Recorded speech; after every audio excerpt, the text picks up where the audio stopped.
जय हिंद फ्रेंड्स। तो हम पढ़ते थे कक्षा 10 की कला और संस्कृति के बारे में। कक्षा 10 की कला और संस्कृति में क्या कवर कर रहे थे हम? कक्षा 10 की कला और संस्कृति में हम कवर करते हैं राजस्थान के पर्यटन स्थलों के बारे में। देखो, राजस्थान के पर्यटन स्थलों पर आने से पहले थोड़ा सा अपन देख लेते हैं कि इससे पहले वाले सेशन में हमने कौन कौन से राजस्थान के पर्यटन स्थलों को देख लिया। देखो, इससे पहले राजस्थान के पर्यटन स्थलों के कुछ 3 सेशन अपन कवर कर चुके हैं। देखो, उन 3 सेशन में हमने कौन कौन से जिलों को देखा है, उनको देखने के बाद आज के सेशन पर आएंगे। और आज के सेशन पर आने से पहले अपन जो इतने सारे चैप्टर पढ़ चुके हैं, यानी कि 10वें चैप्टर पर आने से पहले अपन चैप्टर नंबर 1 से लगाकर चैप्टर नंबर 9 अच्छे से कवर कर चुके हैं। तो उसका थोड़ा सा अपन मतलब थोड़ा सा रिवीजन लेंगे, देन अपन आज चैप्टर नंबर 10 पे आएंगे। तो चैप्टर नंबर 10 को कवर करने से पहले थोड़ा सा अपन देख लेते हैं कि इससे पहले के 2 सेशन में 3 सेशन में हमने क्या क्या देखा। देखो, इससे पहले के 3 सेशन में हमने कौन कौन से जिलों को कवर कर लिया उसके बारे में जानकारी ले लेते हैं। तो चैप्टर सेशन नंबर 1 में अपन अजमेर के बारे में पढ़ते हैं, अलवर के बारे में पढ़ते हैं, देन अपन बाड़मेर के बारे में, देन अपन बांसवाड़ा के बारे में पढ़ते हैं, देन अपन बारां के बारे में पढ़ते हैं, यानी ए और बी से आने वाले सारे जिले पढ़ लेते हैं। देन अपन आ जाते हैं नेक्स्ट सेशन पर। देखो, सेशन नंबर 2 में क्या देखा था, बेसिकली इस चैप्टर नंबर 10 के सेशन नंबर 2 में अपन क्या देखते हैं। तो इसके सेशन नंबर 2 में अपन कुछ आगे कंटिन्यू करते हैं, यानी बी से शुरू होने वाले जिले में यहाँ खत्म करे, बाड़मेर और बारां पे खत्म करा, और अपन फिर आगे कंटिन्यू करते हैं। बाड़मेर और बारां के बाद कुछ अपन बांसवाड़ा और बारां के बाद अपन कुछ बाड़मेर के बारे में देखते हैं, कुछ भरतपुर के बारे में देखते हैं, कुछ बूंदी के बारे में देखते हैं, कुछ अपन फिर अपन बी से आने वाले, देखो अपने बूंदी हो जाता है, उसके बाद अपने कुछ भरतपुर हो जाता है, उसके बाद अपने कुछ बी से देखो और कौन कौन से जिले आते हैं अपने, बी से बाड़मेर वगैरह हो गया, और बी से अपने कुछ एक और जिला, देखो अपने बूंदी हो गया, उसके बाद अपने भरतपुर हो गया, उसके बाद अपने बाड़मेर हो गया, उसके बाद भीलवाड़ा हो गया। इस बारे में अपन जानकारी लेते हैं। देन सी से चित्तौड़ देख लेते हैं, देन डी से दौसा वगैरह देख लेते हैं, धौलपुर वगैरह देख लेते हैं, देन डूंगरपुर वगैरह देख लेते हैं। तो ये अपन देखते हैं पार्ट नंबर 2 में। और पार्ट नंबर 3 में अपन कौन कौन से जिले कवर करते हैं। पार्ट नंबर 3 में अपन जो कि जस्ट अपने कल पढ़ा है, इसमें अपन दो जिले देखते हैं, यानी पेड़ की तरीके से अपन जिलों को देखते हैं, 1 जोड़ा, 2 जोड़ा, तीसरा जोड़ा। और इसके बाद थोड़ा सा अपन एडिशनल जिला देख लेते हैं, पाली, बीकानेर और नागौर के साथ थोड़ा सा पाली देख लेते हैं। थोड़ा सा हमने ट्रिकी तरीके से याद करने की कोशिश करी थी। मान लो दोनों जोड़े नहीं, मान लो एक कपल है, बेसिकली जो जनरली कपल होता है ना, वैसे अपने कपल की तरह पढ़ने की कोशिश करी थी इसको।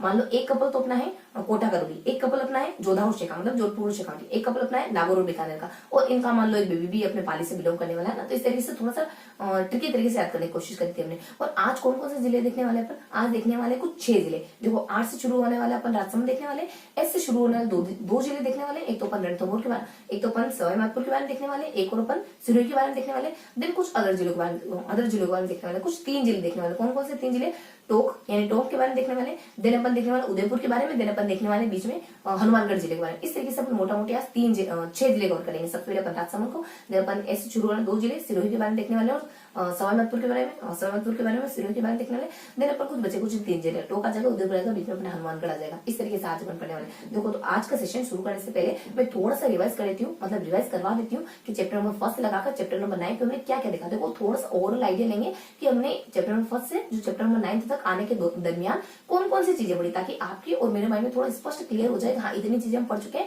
और आज का सेशन हमारा, देखो आज चैप्टर नंबर 10 जो है ना, वो आज हमारा फिनिश हो जाएगा। फिर अपन चैप्टर नंबर 11 पढ़ेंगे, देन अपन किसी नेक्स्ट बुक पर मूव ऑन करेंगे, यानी कि 9th की बुक अपन शुरू करेंगे। तो इस तरीके से अपनी कला और संस्कृति की बुक पूरी अच्छे से फिनिश हो जाएगी। आपने साथ के साथ नोट्स बनाए कि नहीं बनाए। देखो, मैं हमेशा कहती हूँ थोड़ा थोड़ा लिखते चलो, यानी अगर आपका हाथ थोड़ा काम करेगा ना, तो आपको चीजें थोड़े लॉन्ग टाइम तक याद देगी ना। तो फिर भी चलो, आप लिखो ना लिखो, मुझे तो अच्छे से कंटिन्यू करना ही, और मे भी आप लिख रहे होंगे ना। तो अपन कंटिन्यू करते हैं, चैप्टर 1 से लगा चैप्टर 9 तक फटाफट से रिवाइज करते हैं। ज्यादा समय नहीं लेंगे, सिर्फ और सिर्फ 5-10 मिनट का अपन रिविजन लेंगे, देन अपन आज का सेशन शुरू करते हैं, ठीक है। तो देखो, चैप्टर 1 में अपन क्या देखते हैं। चैप्टर नंबर 1 में अपन राजस्थान के इतिहास के बारे में देखते हैं, मतलब राजे रजवाड़ों के इतिहास के बारे में देखते हैं, अलग अलग वंश के जो राजे रजवाड़े हैं उनके बारे में देखते हैं, देन कुछ सभ्यताओं को देखते हैं, देन कुछ उत्तराधिकारी संघर्षों को देखते हैं। किस किस राजवंश को देखते हैं अपन, जैसे हमारा गोहिल हो गया, जिसके हमारे राठौड़ हो गया, जिसके हमारे कछवा हो गया, जिसके हमारे जिसमें के भाटी हो गए, आपके परमार हो गए, करोल के यादव हो गए, और फिर अपने कुछ भरतपुर के जाट वगैरह हो गए। इस तरीके से अपन कुछ वंश को देखते हैं। उत्तराधिकारी संघर्ष जयपुर का हो गया, बूंदी का हो गया, जोधपुर का हो गया। उस बाद सभ्यताएं अपने आहाड़ हो गई, गिलुंड हो गई, बनास हो गई, मतलब बेराट हो गई, उसके बाद भीलमाल हो गई, उसके बाद अपने कुछ कालीबंगा वगैरह होगी, उसके बाद अपन गणेश्वर वगैरह बारे में देखते हैं। तो इस तरीके से अपन मोटा मोटी कुछ सभ्यताओं के बारे में जानकारी लेते हैं। देन सेकेंडली अपन क्या देखते हैं, देखो सेकेंडली अपन कुछ लोक देवता के बारे में और कुछ संतों के बारे में देखते हैं। कौन कौन से लोक देवता देखते हैं अपन, ये अपने तेजा जी हो गए, गोगा जी हो गए, पाबू जी हो गए, हरबू जी हो गए, मेहा जी हो गए, मांगलेश जी हो गए, रामदेव जी हो गए, देवनाथ जी हो गए। इस तरीके से अपन कुछ जानकारी लेते हैं। उसके बाद कुछ संतों के बारे में देखते हैं। संतों के किसको कवर करते हैं अपन, देखो संतों में अपन शुरू करते हैं कुछ धन्ना से, पीपा से, फिर अपने धन्ना, पीपा, फिर मीरा हो गया, रानाबाई हो गया, नवलचरण हो गया, रामचरण हो गया, साकल धुनी हो गया, उसका जम्बू जी देसनाथ जी हो गया, और अपने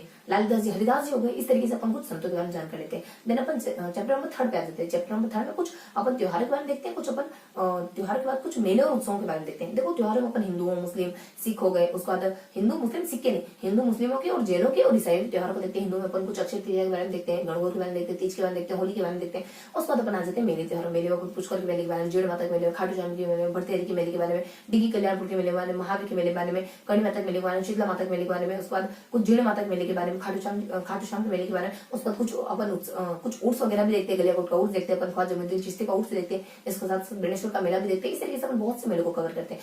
देन इसके साथ साथ कुछ उत्सव भी कवर करते हैं। कुछ उत्सव कहाँ से बिलोंग करते हैं, जैसे थार है, मरु है, मारवाड़ महोत्सव हो गया, ऊंट महोत्सव हो गया, उसके बाद अपने कुछ गोडवान महोत्सव हो गए, ग्रीष्म शरद ग्रीष्म महोत्सव हो गया, कहाँ से बिलोंग करते हैं, इस तरीके के देख इस बारे में थोड़ी सी जानकारी लेते हैं। उसके बाद अपन कुछ वस्त्र और आभूषणों में देखते हैं। देखो वस्त्र और आभूषणों अपन क्या कवर करते हैं, वस्त्र और आभूषणों में अपन कुछ हल्की सी जानकारी थोड़ी वस्त्र के बारे में लेते हैं और फिर जानकारी अपन कुछ आभूषणों के बारे में देखते हैं। देखो वस्त्र के बारे में क्या देखते हैं, पुरुषों के वस्त्र के बारे में देखते हैं, महिलाओं के वस्त्र के बारे में देखते हैं। उसके बाद वस्त्र उद्योग की कुछ कैरेक्टरिस्टिक देखते हैं। पुरुषों के वस्त्र में कुछ पगड़ियां वगैरह अपन देख लेते हैं, पगड़ियों के अलग अलग प्रकार देखते हैं, पगड़ियां कौन कौन से समय में पहनी जाती है, कौन कौन से ओकेजन पे पहनी जाती है, ये देखते हैं। पगड़ियों को सजाने कौन कौन से तरीके वगैरह इस बारे में अपन जानकारी लेते हैं। देन अपन कुछ इनकी अंगरखियों के बारे में देखते हैं। देन इनके द्वारा सर्दी में पहने जाने वस्त्र के बारे में देखते हैं। देन महिलाओं की साड़ियों के प्रकार वगैरह देखते हैं और कौन से कपड़ों के प्रकार राजस्थान में चलते हैं उस बारे। और वस्त्र उद्योग की विशेषताओं में क्या देखते हैं, ये कुछ वस्त्र उद्योग कहाँ के कौन से वस्त्र प्रसिद्ध है, कपड़ों को सजाने के लिए किन किन चीजों का इस्तेमाल करा जाता है, किन किन को भौगोलिक संकेतक प्राप्त हो गया, और कौन कौन से प्रकार की रंगाई छपाई हो सकती है राजस्थान में, कौन कौन से इलाके जो रंगाई छपाई के लिए बहुत ज्यादा प्रसिद्ध माने जाते हैं। इस तरीके से बहुत सी वस्त्र उद्योग की विशेषताएं अपन देखते हैं। उसके बाद अपन आभूषणों पर आभूषणों अपन क्या कवर करते हैं, महिलाओं के आभूषण, पुरुषों के आभूषण, बच्चों के आभूषण,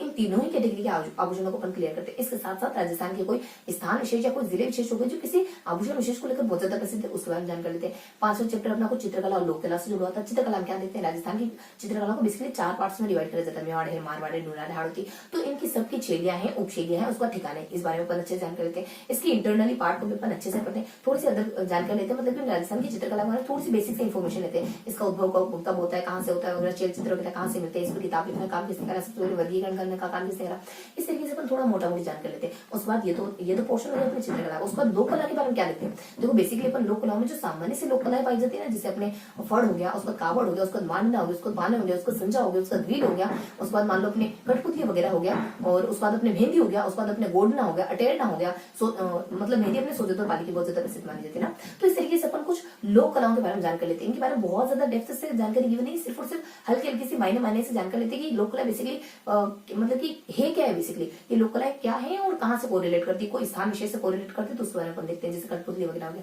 इस तरीके से बहुत से लोक कलाओं के बारे में देखते हैं अपन। उसके बाद अपन राजस्थान के स्ट्रक्चर पे आ जाते हैं, मतलब अपने आर्किटेक्चर पे आ जाते हैं, स्थापत्य कला के बारे में आ जाते हैं। स्थापत्य कला में क्या देखते हैं, राजस्थान में कौन से महल पाए जाते हैं, कौन से दुर्ग पाए जाते हैं, कौन से मंदिर पाए जाते हैं, कौन से हवेलियां पाई जाती है, कौन से छतरियां पाई जाती है।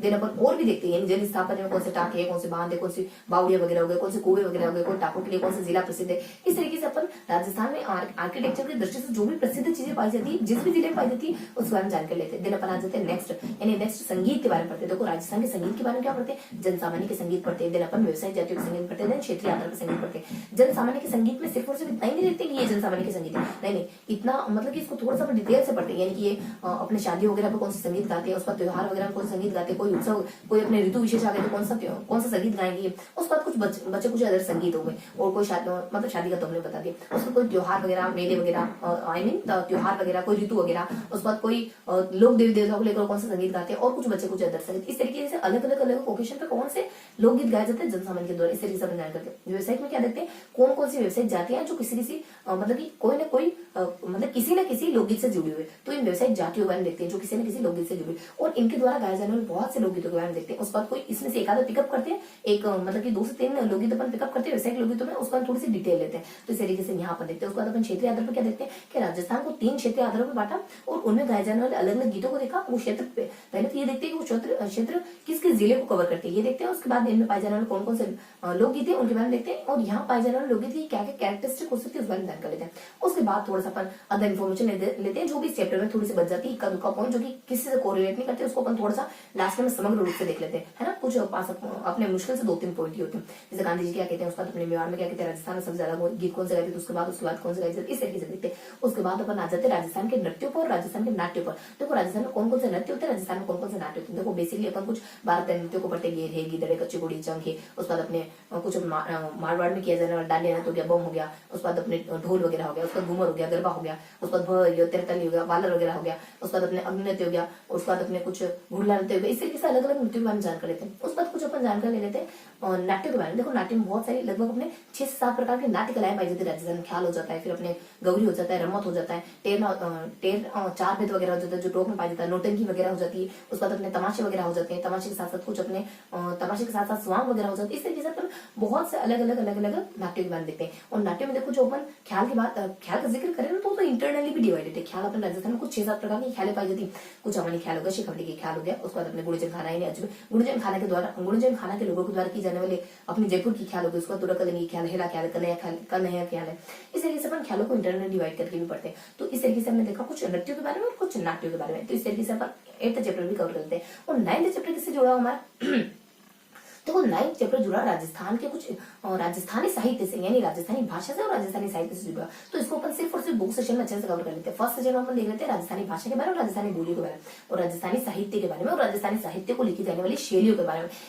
मतलब इन 3 टॉपिक्स को अपन अच्छे से क्लियर करते हैं चैप्टर मतलब सेशन नंबर फर्स्ट में। देन सेशन नंबर सेकंड में सिर्फ और सिर्फ 2 टॉपिक पढ़ते हैं, यानी राजस्थान के कुछ आधुनिक राजस्थानी भाषा के आधुनिक कवियों के बारे में पढ़ते हैं और राजस्थानी भाषा की कुछ पत्रिकाओं के बारे में पढ़ते हैं। इस तरीके से अपन सेशन नंबर सेकंड में कुछ 2 टॉपिक को कवर करते हैं और चैप्टर हमारा फिनिश हो जाता है। उसके बाद आज के सेशन पे आ जाते हैं जो कि हमारा चैप्टर नंबर 10 है। देखो चैप्टर नंबर 10 के इससे पहले अपन कुछ 3 वीडियो कवर कर चुके हैं, 3 सेशन ले चुके हैं। फर्स्ट सेशन में अपन ए और बी से शुरू होने जिले देखते हैं, अजमेर देख लेते हैं, अलवर देख लेते हैं, बांसवाड़ा और बारां देख लेते हैं। उसके बाद सेकंड में अपन बी, सी और डी इन तीनों से शुरू होने वाले जिलों को कवर करते हैं। देखो बी से अपना बूंदी बच जाता है, बी से अपने भरतपुर वगैरह बच जाता है, बी से भीलवाड़ा वगैरह बच जाता है, बी से अपने बाड़मेर वगैरह बच जाता है। तो 2 छोटे छोटे होते हैं, बाड़मेर और बूंदी में थोड़ी सी जानकारी होती है, भीलवाड़ा के बारे में और अपने एक और अपने भरतपुर में थोड़ी सी ज्यादा इन्फॉर्मेशन होती है। इस तरीके से अपन बी से कवर होने वाले जिले देख लेते हैं। उसके बाद अपन सी से चित्तौड़ देख लेते हैं और देखो बी को अपन आगे कंटिन्यू, हाँ सी से अपन चित्तौड़ देख लेते हैं। डी से अपन कुछ 3 जिलों को कवर कर लेते हैं, दौसा हो गया, धौलपुर हो गया, डूंगरपुर हो गया, इन 3 जिलों को देख लेते हैं। उसके बाद ये अपना सेकंड सेशन है। उसके बाद थर्ड सेशन में अपन किस तरीके से देखते हैं, इसमें अपन कुछ पेयर देखते हैं, जोड़ों को तरीके से देखते हैं।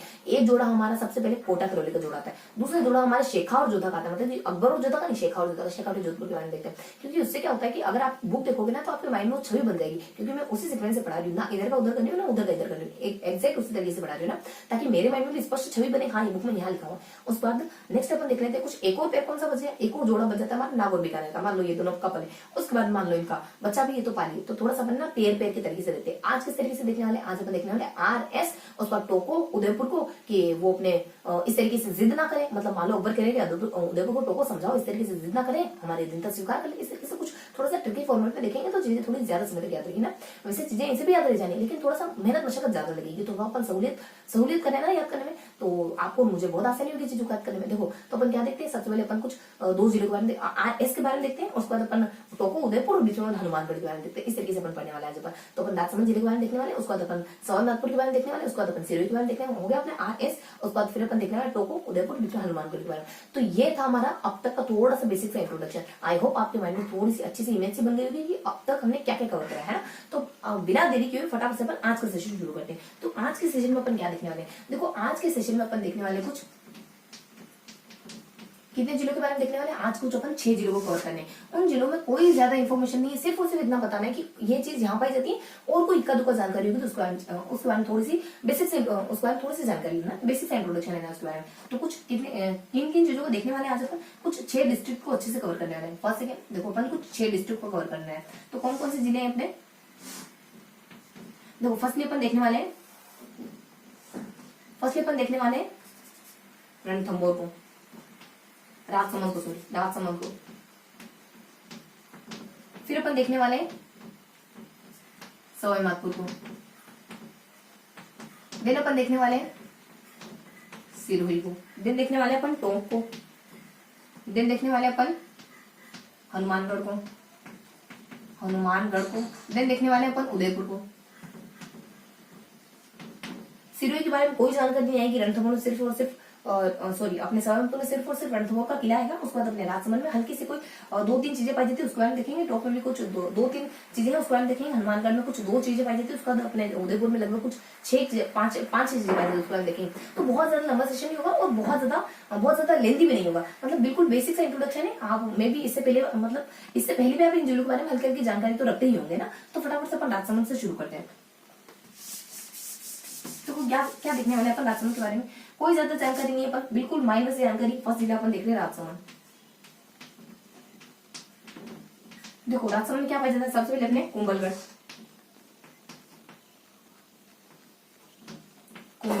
देखो कुंभलगढ़ में क्या देखने वाले, सिर्फ और सिर्फ किसी राजा, मतलब ये कुछ राजाओं का जिक्र वगैरह आएगा और उसकी कुछ भौगोलिक कैरेक्टरिस्टिक आ जाएगी। देखो कुछ कुछ राजाओं का जिक्र आता है, जैसे कि कौन कौन से राजा हो सकते हैं, जैसे कुंभा हो जाएगा, जैसे कि उसके बाद आने वाला उदय सिंह हो जाएगा, महान प्रताप के पिताजी, उसके बाद खुद महान प्रताप ही आ जाएंगे, उसके बाद अपने प्रताप हो जाएंगे, उसके बाद थोड़ा और अरुणाचल 19वीं शताब्दी का फतेह सिंह आ जाएगा, फतेह सिंह। बस इतनी सी और को ज्योग्राफी कर। देखो कुंभा क्या करवाते हैं, 15वीं शताब्दी में इसका निर्माण करवा देते हैं, 15वीं शताब्दी में निर्माण करवाया कुंभा ने।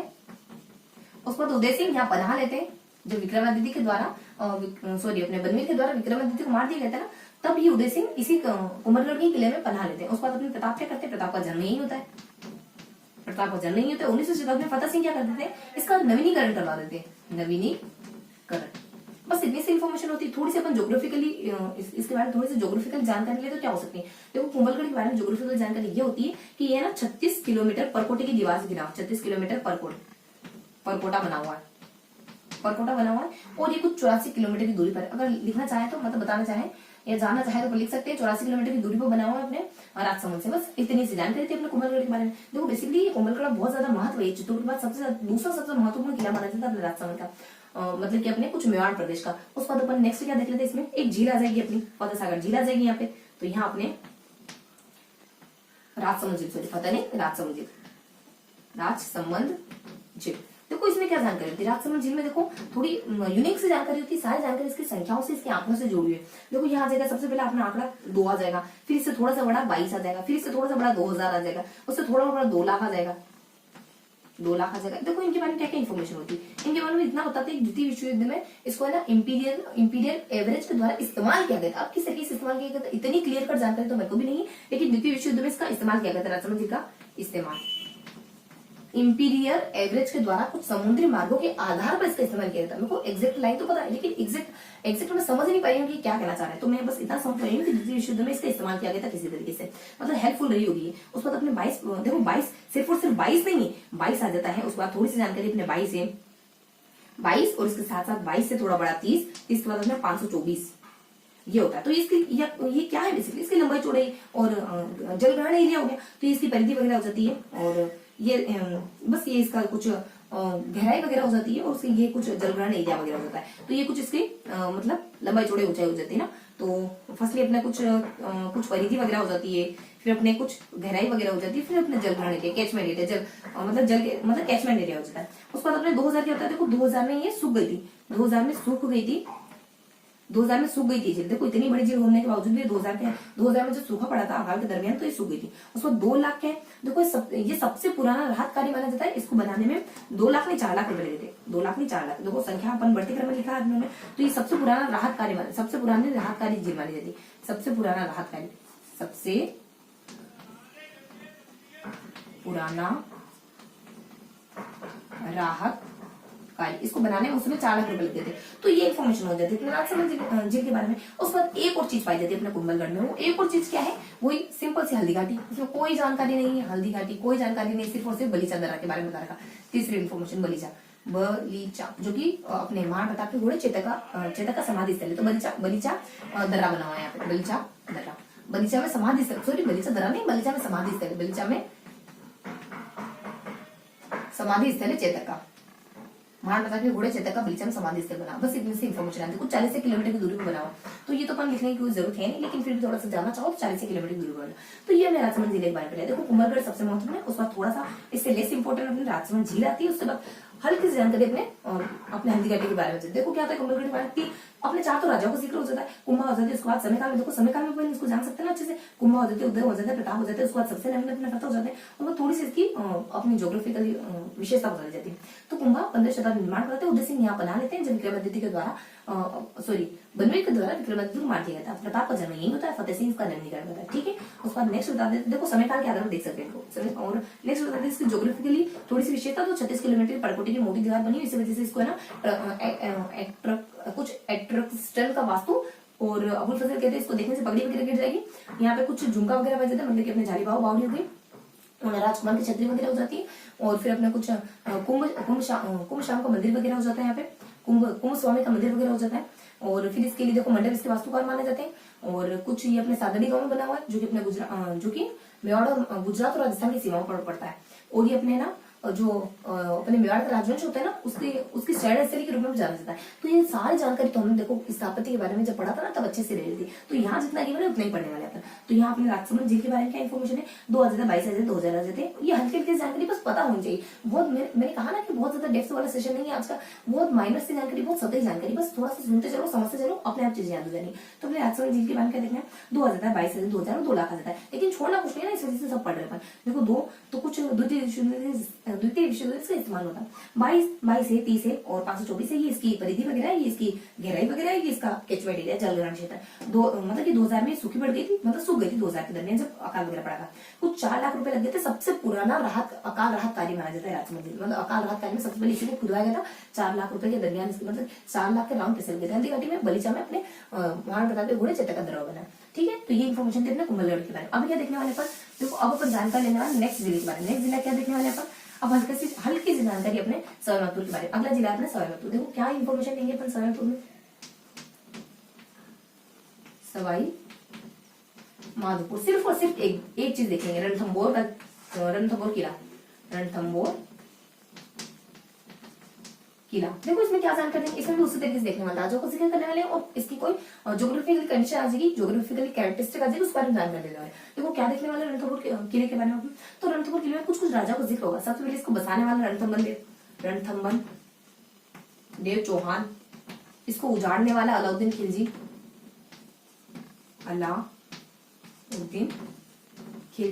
और बसाने और उजाड़ने के बीच में पनाह लेने वाला राणा सांगा। बस इन 3 राज्यों के बारे में जिक्र करने वाले अपन। और थोड़ी सी इसकी ज्योग्राफिकली विशेषता क्या आ जाती है, देखो थोड़ी सी ज्योग्राफिकली विशेषता ये होती है कि ये रणथंभौर अभयारण्य के बीच में मौजूद है। तो रणथंभौर राष्ट्रीय उद्यान में मौजूद, इसी रणथंभौर राष्ट्रीय उद्यान में बना हुआ है। और कुछ विशेषता देखिए तो कुछ पहाड़ियों से गिरा हुआ है, तो पहाड़ियों की खाई से गिरा हुआ है, पहाड़ी खाइयों से गिरा हुआ है। पहाड़ी किसी भी तरीके से पूछा जा सकता है, ऐसा कौन सा किला है जो पहाड़ी खाइयों से गिरा हुआ, पहाड़ी खाइयों से गिरा हुआ, ठीक है। इनके बारे में बता दूं कि क्या क्या, देखो रणथंभौर चौहान कुछ 10वीं से 11वीं शताब्दी में इसका निर्माण करवाते, बस उसको हल्की सी अलाउद्दीन खिलजी के द्वारा यहाँ पर हमला करा जाता है और यहाँ जोहर का कारण होता है, जोहर, उसके चलते यहाँ जोहर होता है। देखो 1310 के आसपास यहाँ हमला किया था ना अलाउद्दीन खिलजी ने, हमने देखा था, और जब हमने स्थापत्य के बारे में जानकारी थी। उसके बाद राणा सांगा जब खानवा के युद्ध में हार जाते हैं तो यहाँ पना लेते हैं, खानवा के युद्ध में पनाह, ठीक है। और उसके बाद ये तो हमने देख लिया। तो बस इतनी सी जानकारी अपने रणथंभौर जिले के बारे में, यानी हमारा सवाईपुर जिला कंप्लीट हो गया। रणथंभौर के बारे में क्या देखते हैं, देखो 3 राज्यों को जिक्र करते हैं, उसके बाद इसके कोई ज्योग्राफिकली विशेषता हो देते हैं। रणथंभौर चौहान के बारे में क्या इन्फॉर्मेशन देते हैं कि यही है, पार्ट टाइम वर्क भी करने लग जाते हैं। उसको अलाउद्दीन खिलजी क्या करते हैं, इसको उजाड़ते तो तबाह कर देते हैं। तो इस बीच में बसाने और उजाड़ने के बीच में एक राणा सांगा का जो है पना है, मतलब इस किले का अच्छे से इस्तेमाल कर लिया राणा सांगा ने बसाने और उजाड़ने के बीच में। उसके बाद थोड़ा सा इसके बारे में एडिशनल जानकारी देती है, मतलब इसकी थोड़ी सी भौगोलिक जानकारी आती है कि जो राष्ट्रीय उद्यान है रणथंभौर का उसके बीचों बीच बना हुआ, उस पर पहाड़ी खाइयों से गिरा हुआ माना जाता है रणथंभौर का किला। बस ये हमने देख लिया सवाईमाधोपुर के जिले के बारे में। अब अपन देखने वाले नेक्स्ट जिले के बारे में। नेक्स्ट जिला कौन सा देखेंगे अपन, नेक्स्ट जिला देखने वाला अपन सिरोही के बारे में, जिसमें कोई जानकारी नहीं, बिल्कुल सामान्य जानकारी। तो तीसरा जिला आएगा अपने सिरोही।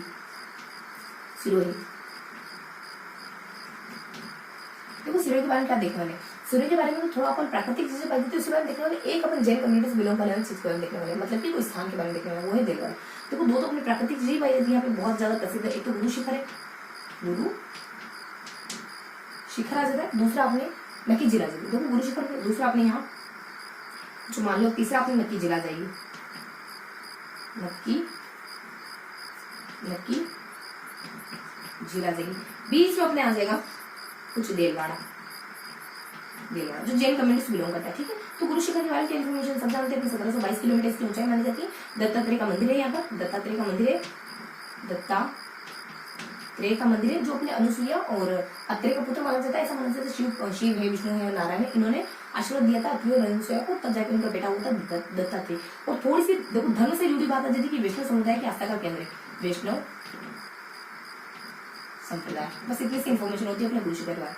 देलवाड़ा मंदिर के बारे में क्या इन्फॉर्मेशन, कोई जानकारी नहीं, बस ये अपने जैनों के लिए बहुत ज्यादा प्रसिद्ध है। कुछ देखो वो 10वीं 11वीं की उसको थोड़ा सा आगे बढ़ता है, यानी कि 11वीं 12वीं इसका निर्माण होता है।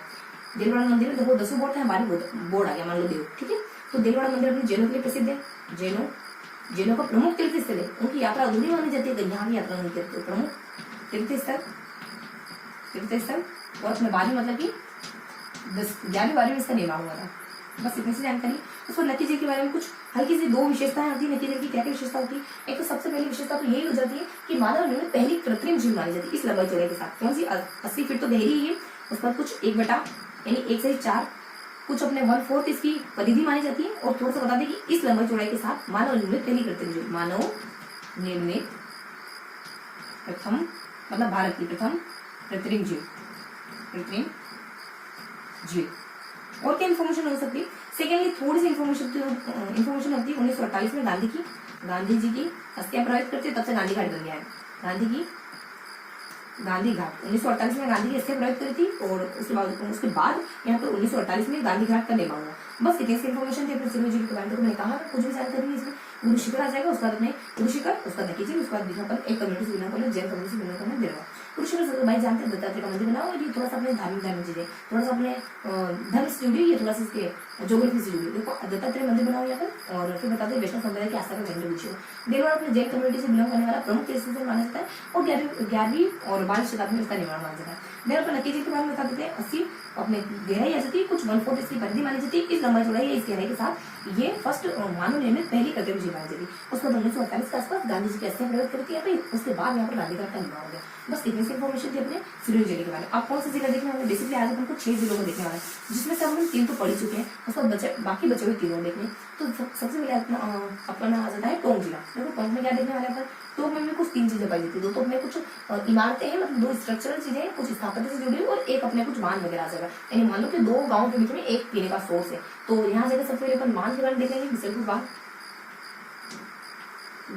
क्या इन्फॉर्मेशन होती है? बिल्कुल हल्की हल्की जानकारी होती है, थोड़ा सा ऊपर लिखेंगे ताकि बाकी भी कवर हो जाए। तो यहाँ पर देखने वाले कुछ बिसलपुर बांध के बारे में।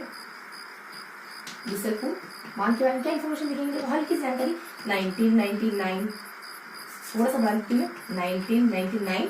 उसके बाद अपन देख लेते हैं कुछ कहाँ बना हुआ है। तो बनास नदी और देवली टोंक और देवली टोक। तो ये इसकी थोड़ी सी जानकारी होगी। 1999 में बना, बनास नदी को बना, देवली टोक में बनाया जाता है। उसके बाद ये ना जयपुर की जीवनदायिनी रेखा माना जाती है। जयपुर की जीवन रेखा। बस इतनी सी इन्फॉर्मेशन होती है इसके बारे में। उसके बाद अपन थोड़ा सा देख लेते हैं 2 स्ट्रक्चरल चीजों के बारे में, यानी सुनहरी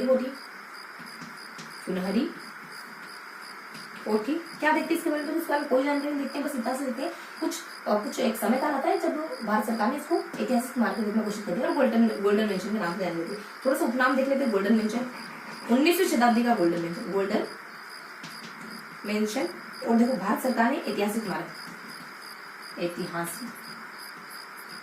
स्मारक और ये कब घोषित करा? एक कुछ अपने 6-7 में, यानी 6 में और उसके बाद 7 में। ये अपने 2006 में और ये अपने 17 मार्च में। ठीक है, बस इस तरीके की इन्फॉर्मेशन होती है इसके बारे में। उसके बाद अपन एक और चीज देखते हैं यहाँ पे। देखो और क्या चीज हो सकती है यहाँ पे?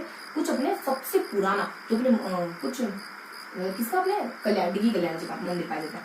डिग्गी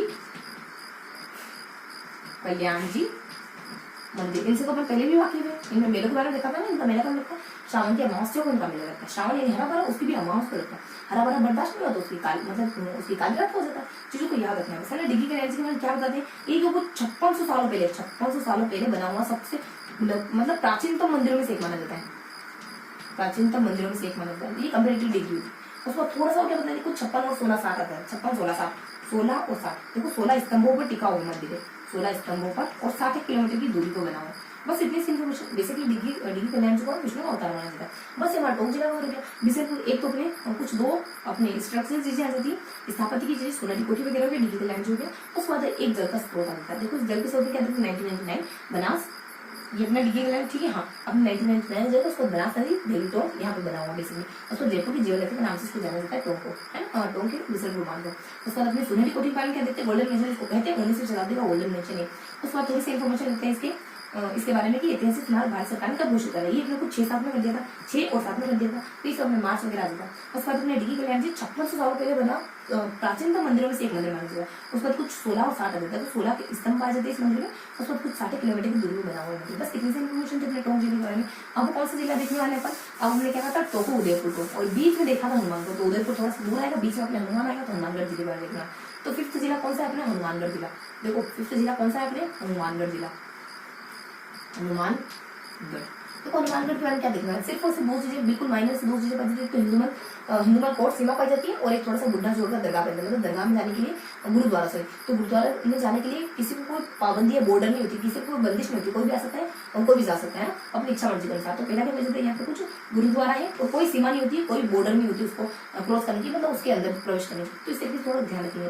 वैसे तो पता है, लेकिन जब अपन रिवाइज करना तो रजिस्टर की जरूरत नहीं करनी चाहिए, ताकि हम ऐसे ही मतलब कि रजिस्टर, जब हम रजिस्टर बंद करके अच्छे से रिवाइज करने लग जाए ना, तब समझना कि हम इफेक्टिव तरीके से पढ़े। रजिस्टर खोला और देख देख के आप रिवाइज करें, इसका मतलब इतना अच्छी तरीके से याद नहीं हुआ। तो उनको याद रखने के लिए, मतलब बिना देखे रिवाइज करने के लिए ये भी पता होना चाहिए कि यहाँ पे कौन कौन सी चीजें पाई जाती है, और उनके बारे में डिटेल तो मैं बाद में बताएंगे, लेकिन ये पता होना चाहिए ऊपर से हमें कि कौन कौन सी चीजें पाई जाती है, कौन कौन से जिलों के बारे में आज हमें बताना है, वो भी तो पता होना चाहिए। तो पहले हमें ऊपर से हमें अपने आप को थोड़ा सा दूर से देखना है ना, तब हम थोड़ा सा अंदर अंदर अंदर अंदर अंदर जाएंगे। अपन बहुत ज्यादा अंदर रहेंगे ना तो डूबे हुए रहेंगे, मतलब कि अपन मतलब सुलझे हुए नहीं रहेंगे। तो थोड़ा सा अपने आप को ऊपर ओवरव्यू लेने की कोशिश करोगे, हम क्या देखने वाले, क्या देखने वाले, क्या देखने वाले, क्या देखने, थोड़ा कॉन्फिडेंस बूस्ट होगा उससे, है। तो अपन देखना, अगर आप किताब बंद करके पूरी किताब रिवाइज कर पा रहे, आधी किताब रिवाइज करिए, मान लो 50 पेज रिवाइज करिए, किताब बंद करके, तो कितना कॉन्फिडेंस बूस्ट होगा, क्योंकि आपको एग्जैक्ट पता है कि ये बात इस पेज पे लिखी हुई। तो इस तरीके से रिवाइज करने की कोशिश करा करो। ये कुछ इस तरीके की, मतलब इस कंडीशन में आने के लिए हमें थोड़ा अलग तरीके से पढ़ना पड़ता है ना।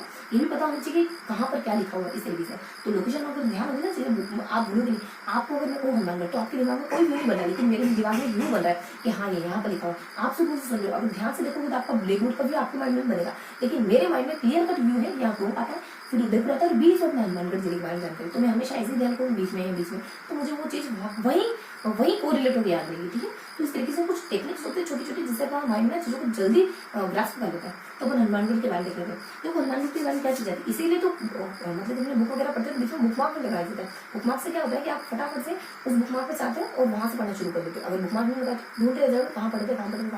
इसी तरीके से पढ़ाई के समुद्र में खो जाओगे, पारावार में खो जाओगे, तो ये जानना मतलब कि ये भूल जाओगे कि बेसिकली अपन क्या पढ़ते हैं, कितना पढ़ा, कितना नहीं पढ़ा, कितना बाकी है, कितना और पढ़ना है, सिलेबस कितना कवर हो गया, कितना रिवाइज कर लिया। तो थोड़ा सा अपने आप को एक प्रॉपर वे में मतलब कि डिसिप्लिन में रख के पढ़ना है। हाँ ये पढ़ते हैं, ये पढ़ते हैं, देन अपन रिवाइज करते हैं, इस दिन रिवाइज करते हैं, इतना रिवाइज करते हैं, देन अपन नेक्स्ट डे पढ़ते भी इस तरीके से। पहले अपन 4 बार, मान लो 4-5 बार पूरे को रीड करते हैं, ताकि अपन मेन पॉइंट अच्छे से ग्रहण करना। ऐसे उलझुल तरीके से पढ़ रहे, कभी इसको याद करा, कभी याद नहीं करा, कभी से रीड करा, तो कुछ थोड़ा सा प्रॉपर वे में चला करो, तो माइंड को इंस्ट्रक्शन मिला हुआ रहता है कि हाँ मुझे ये करना है, फिर ये करना है। अगर माइंड उलझा हुआ रहता है तो आप भी उलझे नहीं होंगे, है ना। तो अपने हनुमानगढ़ जिले के बारे में देखने दो। देखो हनुमानगढ़ जिले के बारे में क्या देखना है, दो चीजें देखनी है, हिंदुमल कोड देखना है। हिंदुमल कोड से पहले अपने थोड़ी सी जानकारी लेनी है अपने बड़े बुढ़ा जोहर के बारे में, बुढ़ा जोहर अपने गुरुद्वारा के बारे में। तो बुढ़ा जोहर गुरुद्वारा, बुढ़ा जोहर गुरुद्वारा, इसके बारे में क्या इन्फॉर्मेशन है, कुछ इन्फॉर्मेशन है कि 1754 में बाबा फतेह सिंह की देखरेख में इसका निर्माण होता है। फतेह सिंह की देखरेख में इसका निर्माण होता है, और इसका नाम बेसिकली बीकानेर की दीवान के नाम पर रखा गया है। बीकानेर की दीवान नहीं, अरे ये जानकारी याद है ना, बस इसका निर्माण होता है, ऐसे बता देता है। अमावस्या के दिन यह मेला लगता है, हर अमावस्या को मेला लगता है, हर अमावस्या को मेला। बुद्धा है तो उसकी जन्म अमावस्या आने वाली, एक्सपायर होने वाली, हर अमावस्या को मेला और उससे पहले जन्म पता करके जाने जीवन रूपी जन्म है। उसके बाद सेकंड बताया जाता है हिंदुमल के बारे में, हिंदुमल कोट सीमा के बारे में। हिंदुमल कोट, इसका नाम रखा गया उसके नाम पर, कोट सीमा। क्या इन्फॉर्मेशन होती है इसके बारे में, ये भारत पाकिस्तान को अलग करने की सीमा है। भारत पाक को, देखो भारत पाक यानी भारत पवित्र, देखो भारत पाक, देखो साथ में जोड़ने पर मीन से कुछ अलग लिखा है कि भारत पाक यानी पवित्र भारत का मीन्स बेसिकली अपने उर्दू में पाक पवित्र होता है। भारत पाक को सेपरेट करती है, को अलग करती है, बस इतने से इन्फॉर्मेशन होती है। और इसका नाम जो है वो बीकानेर के दीवान हिंदुमल के नाम पर रखा गया, बीकानेर के दीवान हिंदुमल के नाम पर। ये कुछ 24 किलोमीटर की दूरी पर पड़ती है अपनी। बस इतनी सी इन्फॉर्मेशन आती है इसके बारे में। अब क्या देखें, देखो बुढ़ा जोहर गुरुद्वारा देख लिया 1754 में, मान लो 54 ये अपनी जोहर की एज अपनी बुढ़ी वाली थी, मतलब बुढ़ापे की वाली थी। बाबा फतेह सिंह द्वारा इनकी देखरेख में इसका निर्माण होगा और हर महोत्सव में मिला जाता है। उसके बाद कोर्ट सीमा, ये कुछ भाग को अलग करने की सीमाएं, बीकानेर की दीवान हिंदुगल के नाम पर इसका नाम रखा जाता है और कुछ 24 किलोमीटर की दूरी पर पड़ती है ना। और तो हनुमानगढ़ के बाद अपन लास्ट जिला देखने वाले क्या रहता है, टोंका देखो दूसरे हनुमान। तो वो देखने वाले अपन लास्ट जिला उदयपुर के बारे में। तो अपन 6th जिला उदयपुर को कवर करें, फिर राजस्थान का जो पर्यटन मतलब 10th चैप्टर है राजस्थान की जिलों के जो प्रमुख पर्यटन स्थल है फिनिश हो जाएगा। तो अपन यहाँ देखने वाले उदयपुर के बारे में। उदयपुर में क्या चीज पाई, देखो उदयपुर में कोई जानकारी सिर्फ उससे नाम मात्र है। तो कुछ 6 चीजें पाई जाती है उदयपुर, कुछ 5 चीजें पाई जाती है उदयपुर में। पहले तो अपने 2 जल के स्रोत है, एक तो अपने पिछोला जिला जाएगी, फेमस पिछोला ने पिछोला। दूसरा जल का स्रोत फतेह सागर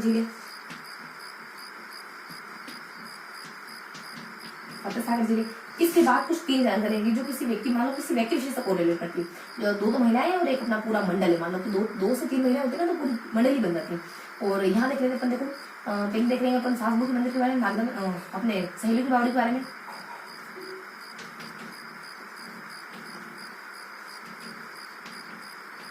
सहेली की बावड़ी के बारे में देखने वाले, दिन अपन देखेंगे सासबू के मंदिर के बारे में। सास बहू मंदिर जो कि नांदा में बना है, कुछ 22 किलोमीटर की दूरी पर। उसके बाद थोड़ा सा अपन देख लेंगे लोककला मंडल, भारतीय लोककला मंडल। ये वो भी भारतीय लोककला मंडल है जो अपने 1965 में रोमानिया देश में कठपुतली का 3रा सम्मेलन हुआ था ना, वहां फर्स्ट आया भारतीय लोककला मंडल। लोककला कोई जानकारी नहीं, सिर्फ एक आधी जानकारी। देखो पिछोला जिले के बारे में क्या जानकारी थी, ये पिछोला जिले पिछोला गाँव में बनी है, बेसिक इन्फॉर्मेशन पिछोला गाँव में बनी है। थोड़ी सी इन्फॉर्मेशन इसके आसपास क्या है, इसके अंदर क्या है, जग मंदिर और जग निवास, ये 2 द्वीप है इसके आस, मतलब इसके अंदर ये 2 द्वीप है। एक और थोड़ा सा देखिए पास में सिटी पैलेस भी बना हुआ, सिटी पैलेस भी है। बस फतेह सागर के बारे में क्या देखते हैं, ये फतेह सागर कृत्रिम झील मानी जाती है जो एक नहर के द्वारा इससे जुड़ी हुई, पिछोला से कृत्रिम झील पिछोला से जुड़ी हुई, एक नहर के द्वारा पिछोला झील से भी जुड़ी हुई है। बस उस बाद देखो इसमें इसके अंदर क्या पाया जाता है, इसके अंदर जब ये 2 द्वीप पाए जाते हैं तो इसके अंदर तो इससे थोड़ा सा अलग है। जैसे द्वीप तो है सर, इसके बाद गार्डन भी है, जब पानी तो है लेकिन पौधे नहीं, तो पौधे नहीं आते। तो अपने कुछ garden, Nehru garden plus Nehru garden आ जाता है, और एक अपने सोर बेचारा द्वीप बना हुआ है। सोर मान लो अपने सूरज के धूप में बैठे हुए नेहरू जी, देखो सनलाइट आपको लेनी चाहिए। सनलाइट बहुत इफेक्टिव होती है, विटामिन डी तो मिलता ही नहीं, आपका पूरा शरीर डिटॉक्स हो जाता है जब आप सनलाइट में बैठे हो ना। जो आपका पसीना होता है ना शुरुआत में, मतलब कि जो सुबह की जो सनलाइट होती है ना, लगभग सन निकलने के यानी अपने सूर्योदय होने के लगभग 2 घंटे के दरमियान उस सनलाइट में बैठा है, या फिर अस्त होने से 2 घंटे से पहले उस सनलाइट को लेना बहुत जरूरी है आपकी बॉडी के लिए। आपकी पूरी बॉडी से डिटॉक्स हो जाती है, आपकी पूरी बॉडी में मरम्मत का, रिपेयरिंग का काम होता है। तो आप सनलाइट लेनी चाहिए। देखो शहरों में तो मुहैया हो नहीं पाती, जब आपको मौका मिले तो अवश्य मतलब अवश्य जरूर लेनी चाहिए, है ना। अपने नेहरू गार्डन आ जाएगा। उसके बाद अपने नेक्स्ट बता देते कुछ अपने सौर वेधशाला, देखो क्या लिखा मैंने, सौर वेधशाला। तो सौर वेधशाला नाम द्वीप बना हुआ। उसके बाद इसको अन्य नाम से जाना जाता था, इसको ना कनोड बांध के नाम से जाना जाता था, कनोड बांध, क्योंकि ड्यूक कनोड ने इसके उद्घाटन का काम करवाया था। ड्यूक कनोड ने इसके उद्घाटन का काम करवाया था इस वजह से। बस इतनी सी इन्फॉर्मेशन थी। सैली की बावड़ी किसने बनाई, बस अपने संग्राम सिंह ने बनाई। और भारतीय लोककला मंडल क्या है, एक सांस्कृतिक संस्थान है, प्लस संग्रहालय भी है, प्लस म्यूजियम, संग्रहालय भी है। ये क्या काम करता है, कुछ 3 जिले, राजस्थान आ जाता है, एमपी आ जाता है, गुजरात आ जाता है। रामजी बन गया, ठीक है। तो राजस्थान, गुजरात, और राजस्थान हो गया, एमपी हो गया, गुजरात की कला और संस्कृति को प्रोटेक्ट करने का काम है। उसको सास बहु के मंदिर के बारे में क्या इन्फॉर्मेशन थी, ये कुछ 9वीं 10वीं में बना हुआ, 9वीं 10वीं में निर्मित, 9वीं 10वीं शताब्दी में निर्मित प्लस सहस्त्र बाहु के नाम से जाना जाता है। सहस्त्र बाहु यानी 1000 बाहु के नाम से जाना जाना, और लोकल लैंग्वेज इसको सांसगुरु के मंदिर के नाम से पुकारा जाता है। बस इतने से बेसिकली ना विष्णु का मंदिर है, 2 विष्णु के मंदिर एक जैसे दिखने वाले विष्णु का मंदिर, उसको अपन सांसगुरु के मंदिर के नाम से जाते हैं। हमने हिसाब से बड़ा डिटेल्स। तो इनमें उदयपुर का नाम देखो 2 जल के स्रोत आते हैं, पिछोला जिला के फतेह सागर में। पिछोला गाँव वाली है, उसका जग मंदिर और जग निवास 2 द्वीप पाए जाते हैं यहाँ पे। सिटी विलेज भी पाई जाता है आसपास। और फिर अपने सागर का होता है ये कृत्रिम झील है जो पिछला से एक नहर के द्वारा जुड़ी। उसके बाद यहाँ पे नेहरू गार्डन भी, उसके बाद सोलर चल जो सन मतलब कि मान लो सनलाइट में बैठे हो। उसके बाद में कन्नौज बांध इसका पुराना नाम था क्योंकि न्यू कनाडा इसको ध्यान का है सहेली की बावली संग्राम सिंह बनी।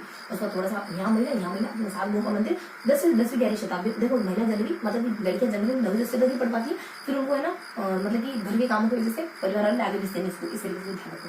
तो अपने साथ लोगों का मंदिर 9वीं 10वीं में बना है। उसका सहस्त्र बाबू नाम से इसको जाना जाता है, बेसिकली 22 किलोमीटर दूरी पर। ये सहस्त्र बाबू के नाम से जाने जाना सात लोगों मंदिर 10वीं में बनता है और आम लोग इसको ईसानी भाषा में सात लोगों के नाम से जानते हैं। बीच में क्या इन्फॉर्मेशन है, बीच में बताते हैं भारतीय लोक कला मंडल। देखो यहाँ मंडली है, महिला मंडल मंडली के बारे में क्या इन्फॉर्मेशन होती है। मंडली के बारे में हम बताते हैं कि ये जो मंडली है ये एक सांस्कृतिक संस्थान है, ये जो मंडली है एक संग्रहालय म्यूजियम है। उसके बाद आर राम जी मतलब कि अपने राजस्थान मध्य प्रदेश गुजरात की संस्कृति को, लोकगीतों को और भी कोई सांस्कृतिक धरोहर वगैरह है, मतलब कि कोई भी और सांस्कृतिक चीजें वगैरह उनको प्रोटेक्ट करने वाला होती है। तो ये हम देखें उदयपुर के बारे में। तो इस तरीके से हमने आज की सेशन के 6 जिलों के बारे में अच्छे से जानकारी ली। कौन कौन से जिले पढ़े हमने, कौन कौन से जिले पढ़े, थोड़ा सा अपन रिवीजन के लिए लिख लेते हैं कि कौन कौन से जिले देखेंगे। तो आज के टॉपिक में अपन को 6 जिलों को अच्छे से पढ़ते हैं, है ना, जितनी जानकारी गिवन उतना देखते हैं। तो सबसे पहले अपन कुछ राजसमंद के बारे में पढ़ते हैं, राजसमंद के बारे में पढ़ते हैं। फिर अपन सेकेंडली देखते हैं कुछ अपने सवाई माधोपुर के बारे में, माधोपुर के बारे में। लास्ट अपन जानकारी लेते हैं कुछ सिरोही जिले के बारे में, सिरोही जिले के बारे में। उसके बाद कुछ 3 जिले और कवर करते हैं। वो 3 जिले कौन कौन से, सबसे पहले टोको, उदयपुर को, और बीच में अपने आ जाएगा हनुमानगढ़, हनुमानगढ़। बस अब फटाफट से अपन रिवाइज कर लेते हैं कि इन जिलों के बारे में हमने क्या कहा। बेसिकली आज का सेशन हमारा अब तक का जो सेशन था वो इन 6 जिलों को लेकर था और ये 6 जिले हमने 1 बाय 1 अच्छे से पढ़े। जो भी जानकारी मैंने दी है सारी जानकारी ले ली। अब अपन क्या करने वाले, अब अपन इन चीजों को, इन 6 जिलों को थोड़ा सा रिवाइज करने वाले, थोड़ा सा वापस से ऑडियो लेने वाले कि इन जिलों के बारे में क्या पढ़ा। देखो फटाफट से अपन रिवाइज कर लेते हैं राजसमंद के बारे में क्या पढ़ते हैं। देखो राजसमंद जिले के बारे में अपन क्या देखते हैं, तो राजसमंद जिले में अपन कुछ हल्की सी जानकारी देखते हैं। क्या क्या देखते हैं राजसमंद जिले में, बेसिकली क्या क्या पाया जाता है। एक तो अपना सबसे महत्वपूर्ण कुंभलगढ़ दूर पाया जाता है। उसके बाद अपने थोड़ा सा कम इंपॉर्टेंट जिससे अपने राजसमंद झील पाई जाती है, उससे थोड़ी सी मतलब जानकारी क्या है, थोड़ी सी और कम जानकारी हल्दीघाटी के बारे में। कुंभलगढ़ दुर्ग के बारे में क्या देखते हैं, देखो कुंभलगढ़ दुर्ग के बारे में समय से देखते हैं। सबसे पहले कुंभा, फिर अपने उद्देश्य, फिर अपने प्रताप, उससे भी अपने नवीन फतेह से क्या क्या करते हैं। ये बेसिकली कुंभा मंदिर निर्माण कर देता है। महाराणा प्रताप के पिताजी यहाँ पर भाग के आते हैं, मतलब की पनाह लेने के लिए आते थे।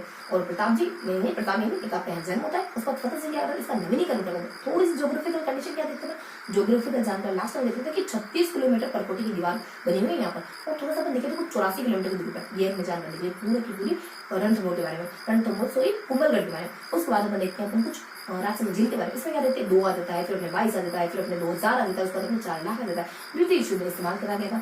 उसके बाद 22 से उसका 30 से 500 हो गए, ये कुछ इसकी लंबाई चौड़ाई गहराई वगैरह और कुछ जलग्रहण एरिया वगैरह। उसके बाद 2000 में सूखी पड़ गई थी और इतनी लंबाई चौड़ाई होने की वजह से सूखा हो गया था, सूखा पड़ गया था इसमें।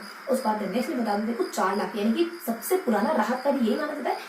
4 लाख अराउंड 4 लाख रुपए इसको बनाने में लग गए थे उस दौरान। बस इतनी सी इन्फॉर्मेशन होती है, सारे आंकड़े होते हैं। लास्ट में अपन हल्दीघाटी में क्या देखते हैं, ये तो अपन जानते हैं हल्दीघाटी में अपना भारत प्रसिद्ध हल्दीघाटी के दूर। इसके अलावा थोड़ी सी जानकारी आ जाती है कि यहाँ पर बलिचा नामक स्थान पर महाराणा प्रताप के घोड़े क्षेत्र का समाधि से बना देता है। बस ये हम देख रहे हैं रणथंभौर जिला।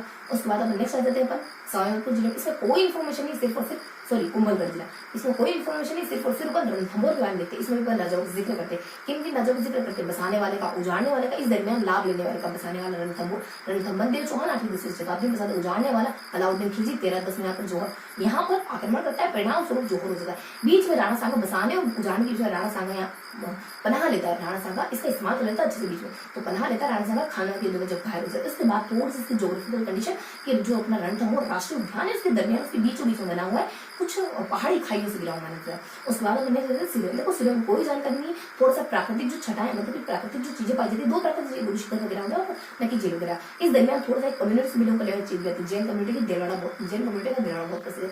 और देखो गुरु शुक्र वाला अपन सब जानते हैं 1722 आ जाता है। उसको जो नहीं जानते वो दत्तात्रेय वगैरह देता है और वैष्णव समुदाय का प्रमुख केंद्र माना जाता है। उसके बाद थोड़ा सा नक्की जिले वाले देख लेते हैं, कुछ अपने 80 आ जाता है, कुछ अपने 1/4 आ जाता है। इस लंबाई चौड़े गहराई के साथ ये मानव निर्मित पहली कृत्रिम झील मानती थी भारत की। उसके बाद थोड़ा सा 1948 का समय आता है, 1948 का समय आता है जब गांधी जी की हत्या बनाई थी बीच में बता दें थोड़ा सा। देखो इसमें बीच में कुछ होता नहीं, क्या बताए, तो बस इतनी सी इन्फॉर्मेशन है इसके बारे में। उसके बाद अपन देख लेते हैं टोंक के बारे में, उसके बाद अपन देख लेते उदयपुर के बारे में, बीच में अपन थोड़ा हनुमानगढ़ के बारे में देख लेते हैं। क्या देखते हैं देखो अपने सेकंड वाला अपने देखते हैं ना, आरएस तो हो गया अपने, मतलब आरएस हो गया राजस्थान, मतलब राजस्थान एडमिनिस्ट्रेटिव सर्विस हो गई अपने आरएस। उसके बाद यहाँ देख लेते हैं अपन कुछ टोंक, उदयपुर और बीच में अपन हनुमान। टोंक में क्या देखते हैं, बेसिकली 3 चीजों का, 2 तो स्थान विषय देखते हैं और एक एक पेयजल का स्रोत देखें। बिसलपुर देख लेते हैं, 2 स्थान विशेष यानी कि अपने ये अपने सुनहरी कोठी। उसके बाद एक और स्थान विशेष मतलब कि अपने डिगी कल्याण का मंदिर है। देखो अपने बिसलपुर बांध के बारे में क्या होता है, 1999 आ जाता है, उसके बाद अपने बनास नदी आ जाता है, उसके बाद अपने देवी टोंक आ जाता है। मतलब इस स्थान पर पाए जाने वाले ये जो बांध है वो जयपुर के जीवन में खत्म होता है। बस इतनी सी जानकारी, हल्की सी जानकारी होती है। उसके बाद सुनहरी कोठी कुछ 19वीं शताब्दी का गोल्डन मेंशन मानी जाती है। इसको सरकार ने 6-7 में 6-7 और एम में ऐतिहासिक मार्ग घोषित कर दिया, बेसिकली 17 मार्च 2006 में। फिर बता देते हैं अपन नेक्स्ट डिगी कल्याण जी के मंदिर 56, 60 और 16। देखो 56 यानी कि 56 साल पहले बना सबसे पुराना मंदिर, पुराने मंदिरों में से एक माना जाता है, प्राचीनतम में से एक। 16 स्तंभ वगैरह पाए जाते हैं, कुछ 60 किलोमीटर इतना बस क्लियर। उसका नेक्स्ट अपन देख लेते हैं उदयपुर में। देखो उदयपुर में बीच में अपना हनुमानगढ़ है, बीच में हनुमानगढ़ देखते हैं। हनुमानगढ़ जिले के बाद अपन क्या क्या देखते हैं, हनुमानगढ़ जिले में ज्यादा कुछ नहीं पाया जाता है। एक हिंदू कोर्ट सेवा पाई जाती है, एक बुड्ढा जोहर दरगाह पर अपने गुरुद्वारा पाया जाता है। ये बुड्ढा है तो अपने 1754 के आसपास कुछ बाबा फतेह सिंह की देखरेख में इसका निर्माण हर मास क्या हुआ मिल जाता है। उसमें हिंदू कोर्ट सेवा भारत और पाकिस्तान को सेपरेट करने की सेवा मानी जाती है। और इसका नाम जो है वो बीकानेर के कोई दीवान थे हिंदू उनके नाम पर था, कुछ 24 किलोमीटर की दूरी पर पाई जाती है। उसके बाद अपने उदयपुर में कुछ जानकारी होती, बस दो तो अपने जल के स्रोत होते हैं, लास्ट में अपनी महिलाएं बीच में अपने मंडली वगैरह हो जाती है। क्या होते हैं जल के स्रोत, अपने जल के स्रोत अपना पिछोला सबसे ज्यादा महत्वपूर्ण। उसके बाद पता है पिछोला झील, पिछोला गाँव में बनी हल्की से जगमंदिर जगन्यास और सिटी पैलेस भी इसके आसपास बना हुआ। जगमंदिर जगन्यास 2 द्वीप है बेसिकली। उसके बाद थोड़ा सा अपन फतेह सागर के बारे में देखते हैं। फतेह सागर झील जो कृत्रिम झील मानी जाती है, पिछोला से जुड़ी मानी जाती है, किसी एक नाम से पिछोला से जुड़ी। इसके अंदर क्या क्या बना, इसके अंदर नेहरू जी सूर्य की धूप ले रहे, नेहरू गार्डन और सौरवेच्छला जो कि द्वीप है, ये दोनों चीजें यहाँ पे बनी। उसके बाद इसका पुराना नाम क्या, इसका प्राचीन नाम है, इसको कनौर बांध के नाम से जानते हैं, क्योंकि द्वीप कनौर ने इसके ओपनिंग करवाई थी, इसका उद्घाटन कार्य करवाया। देन अपन 2 महिला के बारे में, बीच में मंदिर के बारे में देख लेते हैं। अपने सहेली की बावड़ी रात सांगा बनाते, संग मतलब सारी महिला के मंदिर के बारे में बस इतनी सी इन्फॉर्मेशन होती है। 9वीं 10वीं में जो बना सांगों का ये मंदिर है, ये सहस्त्र के नाम से जाना जाता है, लेकिन आम जनता के बीच में ये सांगों के मंदिर से कुछ 22 किलोमीटर की दूरी बना हुआ। बीच में अपन थोड़ा सा लोकला मंडल के बारे में बताते हैं। लोकला मंडल बेसिकली अपने सांस्कृतिक संस्थान है या फिर कोई संग्रहालय। ये अपने राम जी जो जिले हैं, राम जी के जो संस्कृति वगैरह इसको प्रोटेक्ट करने का काम करता है राजस्थान, मध्य प्रदेश और गुजरात की। तो ये था हमारा पूरा सेशन, जिसको हमने लगभग 2 पार्ट में कवर करा। तो आज हमने कुछ 6 जिलों के बारे में जानकारी ली। पहले अपन राजस्थान के बारे में पढ़ लेते हैं, उसका तो कुछ सवाई माता के बारे में, कुछ जिलों के बारे में देख लेते हैं, उसके बाद कुछ अपन लोगों के बारे में, उदयपुर के बारे में, अपने हनुमानगढ़ के बारे में देख लेते हैं। तो इस तरीके से हमने कुछ 6 जिलों के बारे में जानकारी कवर करी। तो आई होप आज का सेशन आपको पसंद आया होगा। फिर मिलेंगे ऐसे ही किसी अगले सेशन में, तब तक के लिए जय हिंद।